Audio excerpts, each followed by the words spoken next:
I'm at the Luhu Art Center in Longhua District, covering almost 184,000 square meters.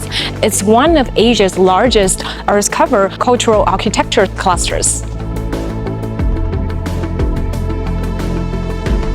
The design concept here is called the reflection of lake and mountains. Longhua once had many natural hills. Instead of replacing nature, the project chose to preserve the landscape and build culture into it. Even the road that once crossed the side was moved underground as a tunnel. Above it, the landscape continues upward and finally reaches the rooftops. That means the Grand Theater, Art Center, and the library are all hidden beneath this landscape. From the city side, these white facades look like sculptural forms, but from the hilltop, the architecture almost disappears into nature.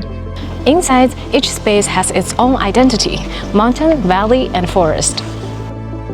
The Grand Theater represents the mountain. As I walk through the space, it almost feels like moving through mountain ridges.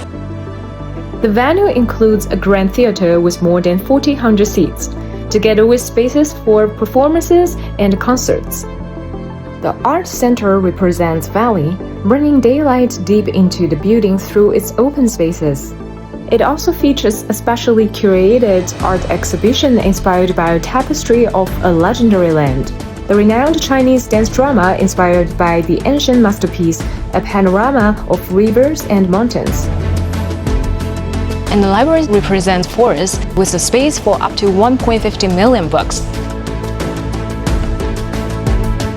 This is a 24 hours open waterfront space. You can walk here, enjoy the lake view, and simply stroll down by the waterfront. One of the most unique spaces here is the rooftop park, where the architecture seamlessly blends into the surrounding landscape. Luhu Art Center is not just a building, it's a place where nature, culture, and daily life come together. For more travel information, please check out Amazing Shenzhen.